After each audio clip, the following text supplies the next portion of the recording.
Jadi ada orang lama saudaraku jadi Kristen, tapi tidak pernah hatinya terbuka sungguh-sungguh. Ini kenapa mereka tidak bisa terbuka sungguh-sungguh? Dibutakan dunia, dibutakan duit, dibutakan oleh kesenangan daging.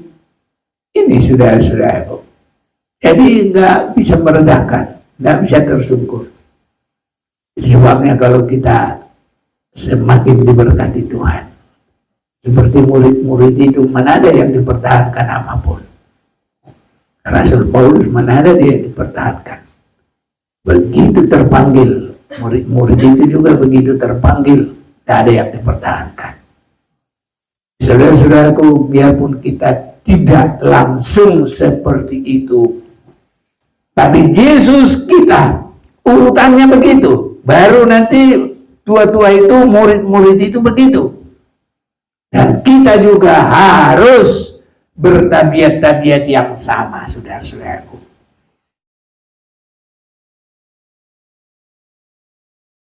Kita akan baca firman Tuhan bergantian dari kitab Wahyu pasal yang kelima.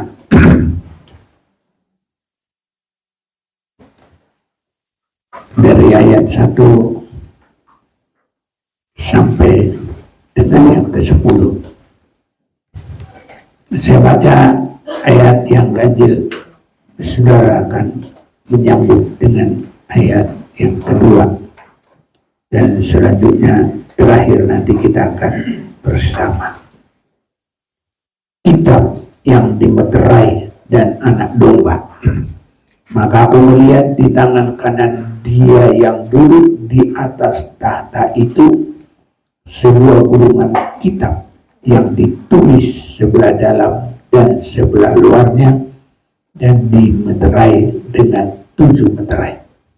Dan aku melihat seorang malaikat yang gagah yang berseru dengan suara yang katanya, siapa yang dapat membuka gulungan kitab itu dan membuka meterai-meterainya?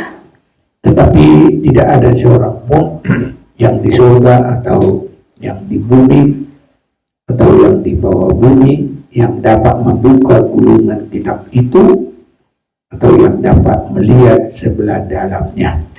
Maka bisa aku dengan amat sedihnya, karena tidak ada seorang pun yang dianggap layak untuk membuka gulungan kitab itu ataupun melihat sebelah dalamnya. Lalu berkatalah seorang dari tua-tua itu kepadaku, jangan engkau menangis. Sesungguhnya singa dari suku Yehuda, yaitu tunas Daud, telah menang, sehingga ia dapat membuka gulungan kitab itu dan membuka ke-7 meterainya. Maka aku melihat di tengah-tengah tahta dan tempat makhluk itu, dan di tengah-tengah tua-tua itu berdiri seekor anak domba, seperti telah disebut, bertangan 7 dan bermata 7. Itulah ke-7 roh Allah yang diutus ke seluruh bumi. Lalu datanglah anak domba itu dan menerima gulungan kitab itu, dan dari tangan dia yang duduk di atas tahta itu.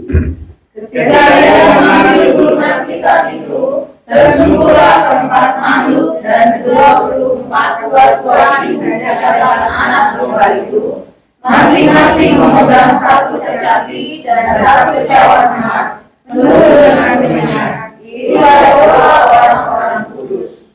Dan mereka menyanyikan satu nyanyian baru, katanya, engkau layak menerima gulungan kitab itu dan membuka meterai-meterainya, karena engkau telah disembelih, dan dengan darahmu engkau telah membeli mereka bagi Allah dari tiap-tiap suku dan bahasa dan kaum dan bangsa bersama kita.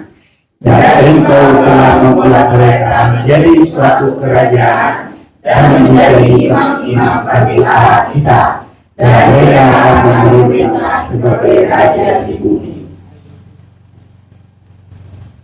Saudara-saudaraku, sangat indah kalau kita boleh berkemenangan dan kalau kita boleh memerintah bersama Tuhan sebagai raja di bumi. Sudah pasti kalau Tuhan datang nanti dan ya bersama, semoga kita semuanya ada di sana, mereka bersama Tuhan, dan ini dalam kerajaan 1000 tahun. Namanya saja kerajaan 1000 tahun, dan bagaimana orang bisa di sana duduk bersama Tuhan, inilah yang selalu kita pelajari. Itu sebabnya saudaraku, sangat penting sekali kita mendengarkan pengajaran firman yang dibukakan, supaya kita nanti bisa berada memerintah bersama dengan Tuhan. Jadi bukan raja yang tidak mengerti apa-apa, dan kita tidak ada yang pintar dari diri kita, harus hanya dari memperhatikan, mendengarkan firman yang dibukakan juga.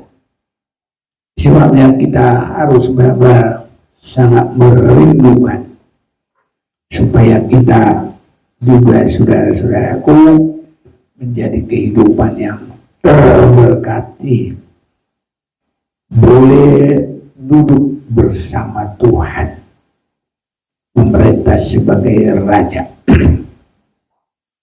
Jadi yang pertama, ya, dia yang duduk di tahta itu, ya, itulah nanti yang membuka gulungan kitab itu, atau yang dapat melihat sebelah dalamnya. Sebagai pengantar supaya kita bisa melihat, dalam Wahyu pasal 1 itu boleh dikata sebagai pembuka. Ya, kalau Tuhan memberikan wahyu, ya, dan pasal 2, 3 adalah koreksi kepada 7 jemaat, dan pasal yang keempat adalah suasana tahta Allah di sorga, belum turun ke bumi, ya, jadi masih di sorga, belum turun. Yesus belum turun ke bumi, jadi masih ada di sorga. Itu pasal yang keempat. Dan pasal yang kelima mengarah kepada pembukaan meterai. Semua perjalanan dunia ini tidak akan berlaku sebelum meterai ini dibuka. Itu sebabnya, saudaraku, harus dibuka. Jadi wahyu itu membuka, dan yang bisa membuka hanyalah Yesus sendiri. Dan kenapa hanya Dia? Karena Dialah yang mengambil posisi anak domba Allah. Tadi kita sudah baca ayat 7, tapi saya baca lagi. Lalu datanglah anak domba itu dan menerima gulungan kitab itu dari tangan Dia yang duduk di atas tahta itu. Jadi anak domba itulah yang menerima, dan ayat yang ke-8 yang membuka gulungan kitab itu. Itu sebabnya, saudaraku, di dalam Tuhan, kasih kita itu harus sampai ditandai dengan darah. Artinya apa? Kekristenan kita tidak boleh hanya biasa-biasa, tapi harus bersungguh-sungguh, saudara-saudaraku. Kalau kita mau ikut di dalam kegenapan seluruh suasana surga dan yang akan datang, Yerusalem baru. Ya, karena apa? Yesus sendiri sudah menunjukkan bagaimana, saudaraku, dia membuka semuanya itu. Ya, untuk terjadinya semua, dia tidak menganggap kesetaranya dengan Allah sebagai yang dipertahankan. Nah, ini yang harus kita perhatikan. Jadi dia tidak mempertahankan itu.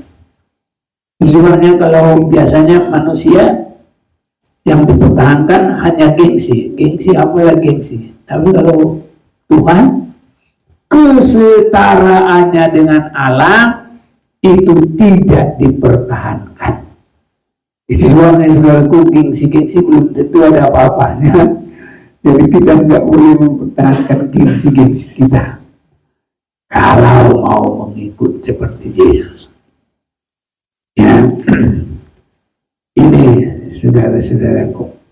Ada yang bantu baca dulu Filipi 2 mulai ayat 5 sampai dengan 8.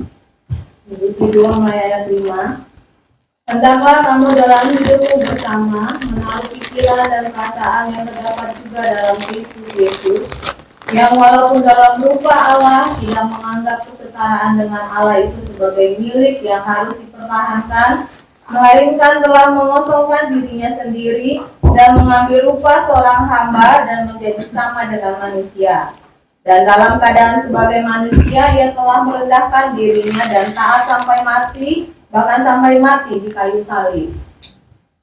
Saudara-saudaraku, ini pergumulan kita. Belum banyak orang Kristen yang mau menerima ini. Hendaklah pikiran Kristus itu ada pada kita. Belum banyak orang Kristen, karena orang Kristen mempertahankan akunya, merasa hebat, gengsi-gengsi.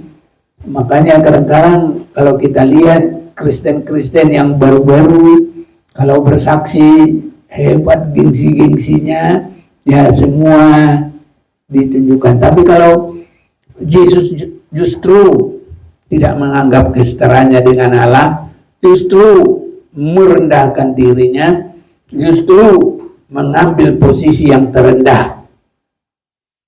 Ini saudara-saudaraku. Tetapi kalau yang sudah berrohani mengerti, itulah sebabnya Allah sangat mengangkat, sangat meninggikan. Tadi ayat 9, coba. Filipi 2:9. Ayat 9. Itulah sebabnya Allah sangat meninggikan dia dan mengaruniakan kepadanya nama di atas segala nama.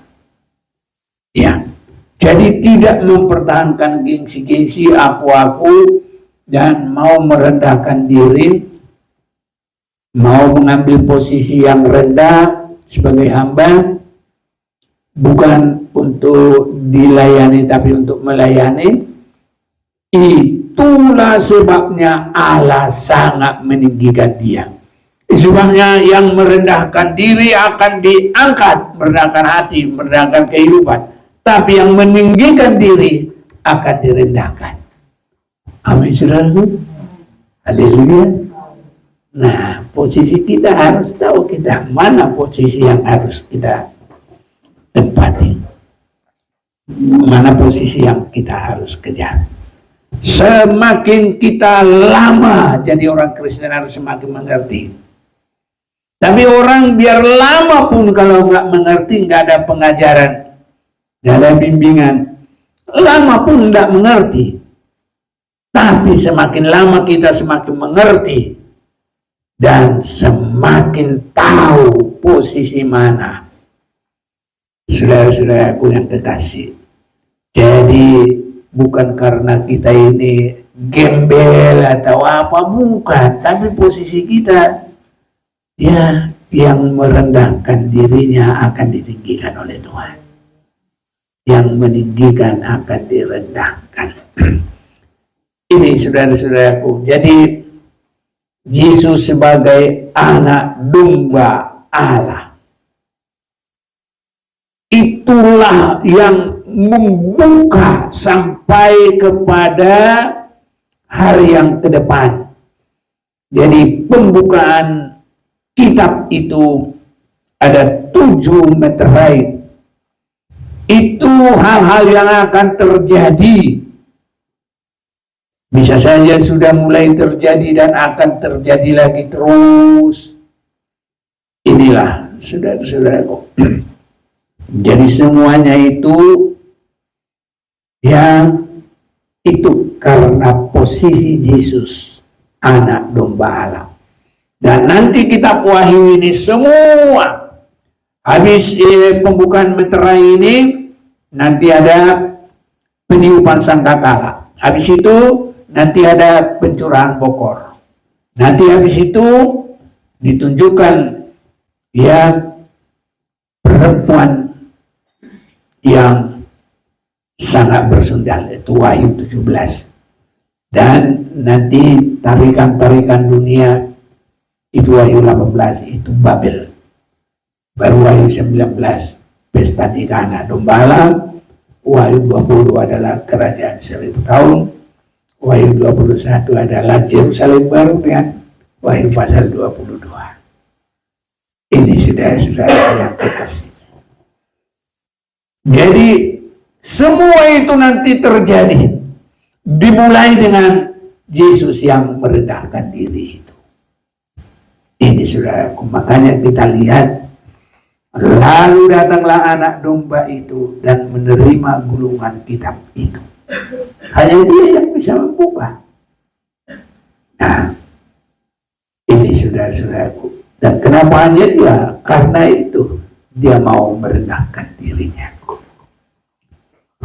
Sebabnya biar ini semakin nyata kelihatan dalam hidup kita. Tidak ada yang kita pertahankan, tidak ada yang kita sombongkan. Kalau tahu kita selamat hanya kemurahan Tuhan. Semua orang sudah berbuat dosa, tidak ada yang benar. Roma 3:23, coba dulu baca dulu.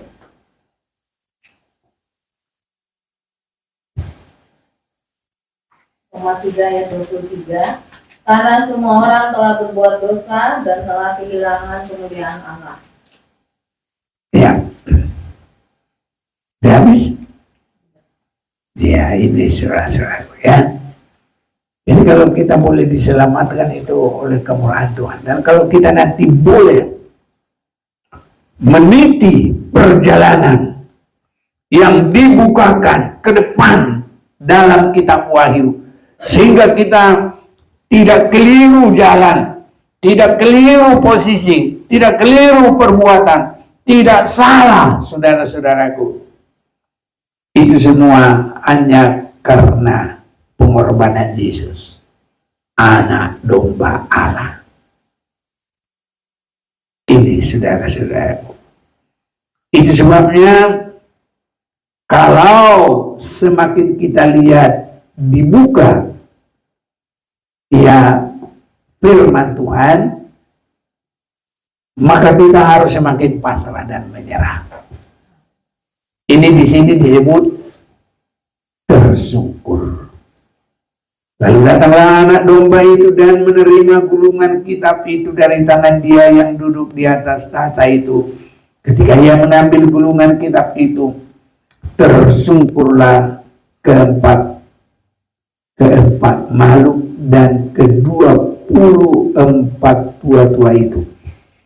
Inilah yang tertinggi dari manusia di hadapan Tuhan.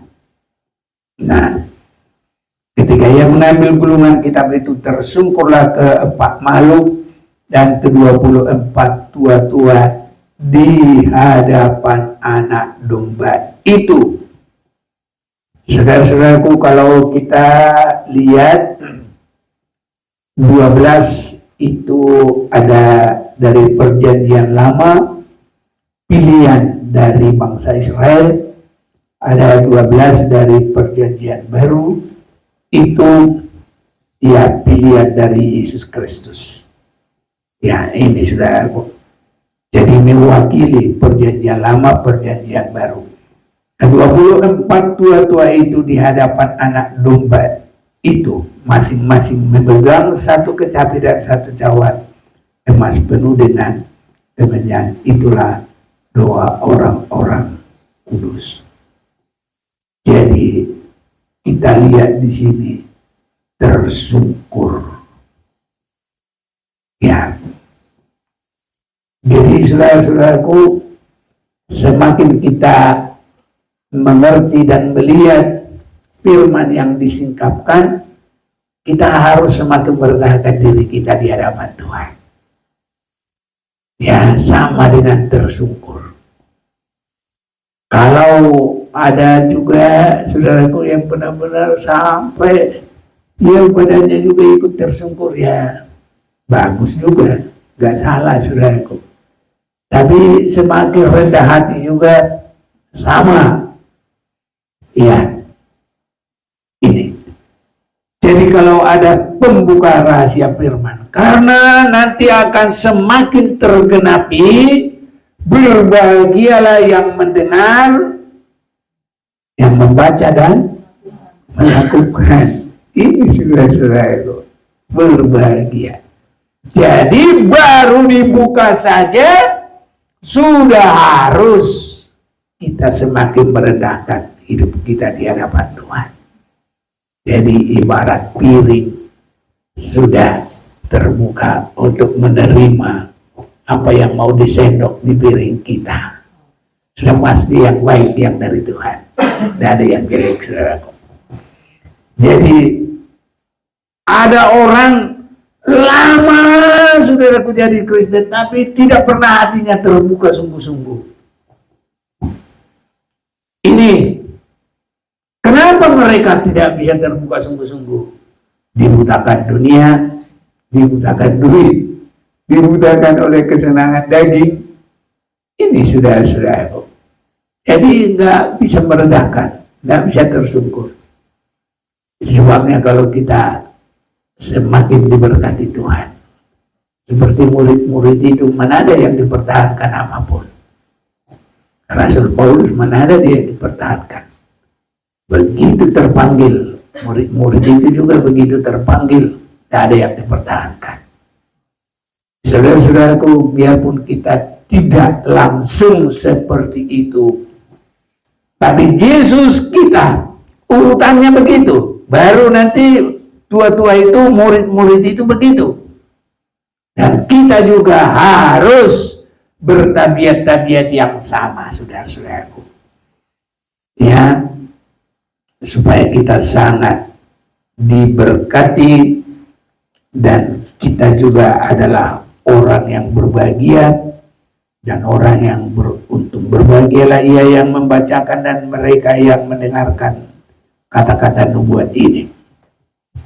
Jadi ini kalau belum dibuka, ya kitab yang tertutup, saudaraku. Ya, tadi yang saya baca itu Wahyu 1 ayat 3.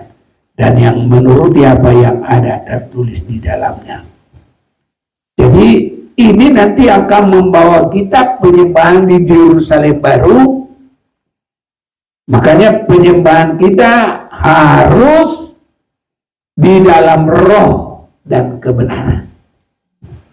Dan tersungkur ini tidak ada karena terima berkat, terima ini, tidak. Tapi tersungkur ini murni karena Yesus menerima gulungan kitab untuk dibukakan. Jadi kerinduan untuk siap dibentuk. Karena kita sudah mendengarkan firman Wahyu ini adalah firman koreksi. untuk bisa melalui semua perjalanan kesulitan sampai antikris kita menang. Tarikan Isabel, Wahyu pasal yang ke-17 juga, perempuan ya pelacur disebut di situ. Tarikan kesenangan dunia, Babil, kekayaan dunia, kehormatan dunia lewat. Tidak ada yang membuat kita berhenti. Makanya saudara-saudaraku, belajar sekarang ini belajar ini. Yang tidak menghargai banyak, saudaraku. Ya, semoga kita semua yang sudah mendengar pengajaran menghargai. Haleluya, saudaraku. Nah, kalau kita nggak bisa sekarang ini, bagaimana? Visualnya apapun, kita harus pintar-pintar kerjakan semua sebelum jam ibadah yang kita sepakati. Kerjakan semua supaya bisa, saudaraku, kita semakin mendengar firman yang dibukakan. Ya, jadi sudah ada penyerahan. Ketika ia mengambil gulungan kitab itu, tersungkurlah keempat makhluk dan ke-24 tua-tua itu. Ini mewakili semua, baik dari perjanjian lama, baik dari perjanjian baru. Kalau Tuhan Yesus membuka firman, dan ini melengkapi penyembahan kita di Yerusalem baru. Penyembahan kita adalah menyembah di dalam roh dan kebenaran. Kebenaran adalah firman. Kalau firman belum dibukakan, kita tidak akan bisa menyembah di dalam kebenaran. Jadi firman itu harus dibuka. Dan firman itu bisa dibuka hanya dengan pengorbanan Yesus Kristus. Haleluya, saudaraku. Kalau kita bisa merasakan itu, kita sangat bersyukur kepada Yesus Kristus. Hanya karena itu kita ditebus. Karena itu kita bisa menyembah. Karena dialah bisa membuka jalan bagi kita. Bahkan perjalanan dunia tanpa disadari oleh dunia, tapi kita harus mengerti kita sedang berjalan karena Yesus sudah membuka ya rahasia firman Tuhan, gulungan kitab yang tertutup. Nah, ini saudara-saudaraku, sebabnya malam hari ini juga harus kita benar-benar, saudaraku, sudah mulai menyembah Tuhan di atas kebenaran firman. Nah, jadi kita harus semakin mengerti sehingga badan kita masih ada di sini, tapi kerohanian kita sudah bersama dengan Tuhan, anak domba Allah. Ya, terserah dengan penyerahan kita, saudaraku. Kalau kita ada penyerahan, kalau kita sudah memberikan pengertian kita untuk diisi, ya, kalau kita sudah mengutamakan, kalau Yesus saja, saudaraku, untuk menebus kita, meninggalkan semua, ya kita ini harus semakin berani, saudara-saudaraku, selalu menghadiri persekutuan kita, ya, supaya nanti segala berkat itu boleh tercurah bagi kita. Saudara-saudaraku, itu akan membawa kita kepada kemenangan.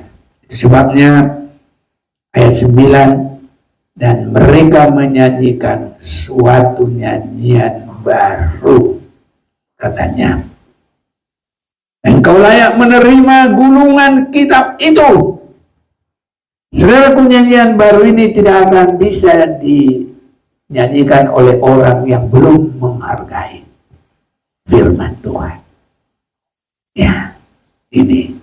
Jadi, dan mereka menyanyikan suatu nyanyian baru, katanya, engkau layak menerima gulungan kitab itu. Kalau kita belum bersuka cita dengan firman Tuhan, kalau kita belum senang sekali dengan firman, kalau kita belum merasa firman itu yang terutama, karena mulai dari kita sudah dengar kitab Kejadian, segala sesuatu jadi oleh karena firman. Berfirmanlah Tuhan. Kita kan sudah tiap hari kita baca berapa? 10. Berfirmanlah Allah, berfirmanlah Allah, berfirmanlah Allah. Jadilah, jadi. Saudara-saudaraku, saya yakin segala sesuatu bisa jadi karena firman. Dan nanti kita akan lihat mujizat-mujizat yang luar biasa. Kalau saya juga heran, saudaraku, dalam hidup ini. Segala sesuatu sampai sekarang ini.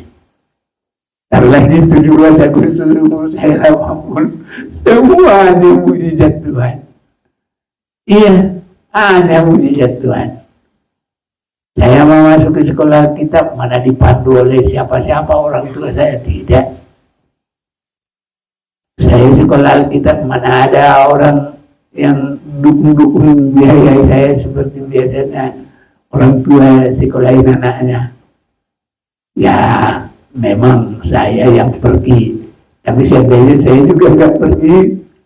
Mungkin mereka juga tidak akan membimbing saya, sehingga perjalanan hidup ke sekarang ini, nah, semuanya berjalan. Saya flashback semuanya, heran, semuanya mujizat. Saya pergi ke tempat praktek, ya saya ketemu dengan ibu gembala, kami menikah, semua hanya mujizat.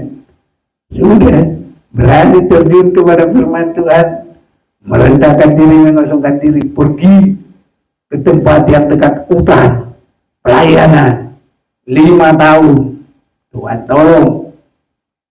Nah, sampai ya mereka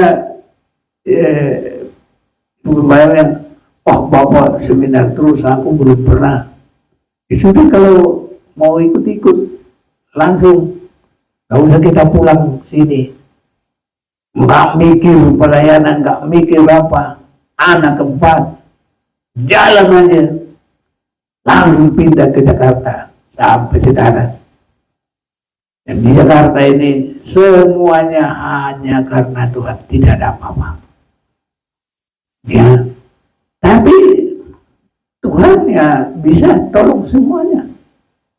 Ya kalau Tuhan tidak harus saya mewah, ya buat apa saya harus mewah? Ya udah, saya syukuri apa adanya.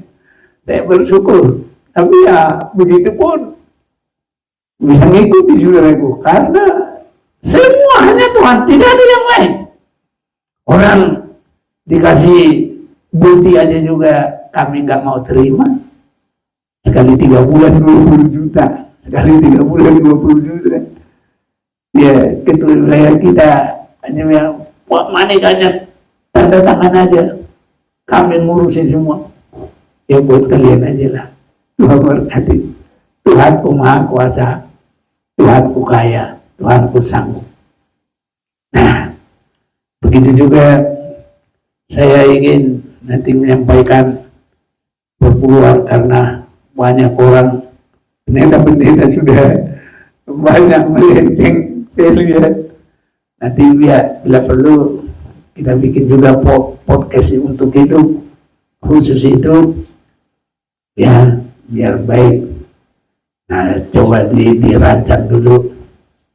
Nah, yang ada di sini, ya Pak Silaban, Pak Tania, Pak Manurung. Nah, apa pertanyaannya nanti untuk itu? Kita bikin di podcast supaya ya pendeta-pendeta sekarang nggak ada lagi Lewi, nggak ada lagi apa. Justru sekarang sudah hilang pengertiannya. Lewi zaman sekarang bukan lagi Lewi seperti dari keturunan marga. Tapi satu, Lewi berani menyerahkan diri kepada Tuhan, hanya hidup dari Tuhan. Sekarang mana ada pendeta? Ada yang sambil dagang lah, ada sambil apalah. Sebenarnya itu enggak boleh jadi hamba Tuhan. Kalau Lewi yang sebenarnya tidak boleh kerja sampingan, hanya Tuhanlah yang dilayani. Nah, jadi inilah saudara-saudaraku. Tapi siapapun yang berharap hanya pasrah kepada Tuhan, pasti diberkati oleh Tuhan. Saya sudah mengalami, itu sebabnya saya tidak tergiur. Kalau saya umpamanya terima kumpul-kumpul, nanti tahu bikin apa, ya tapi ya buat apalah, Tuhanku kaya, ya supaya kebenaran itu boleh terjadi. Orang yang berharap kepada Tuhan tidak dibiarkan oleh Tuhan. Cari dahulu kerajaan surga dengan kebenarannya. Iya benar. Kalau kita nanti hanya ngomong-ngomong, tahu-tahu dia mengabarkan firman, dia cuma ngomong-ngomong. Karena apa? Dia nggak benar-benar hanya cari kerajaan surga. Dia ditunjuk dengan kebiasaan dunia. Makan dari kerjaan, makan dari berdagang, makan dari mana. Tapi kalau Lewi akhir zaman harus makan dari Tuhan. Dan bisa saudaraku, kenapa tidak? Nah itulah Lewi. Jadi nanti kita akan terapkan itu perbulan. Yesus berkata, yang ini harus dilakukan. Yang lain juga ya dilakukan. Justru untuk perbulan itu Tuhan bilang harus. Nah, sedikit boleh baca lah sedikit ya. Lukas 11 ayat 42. Ayo boleh.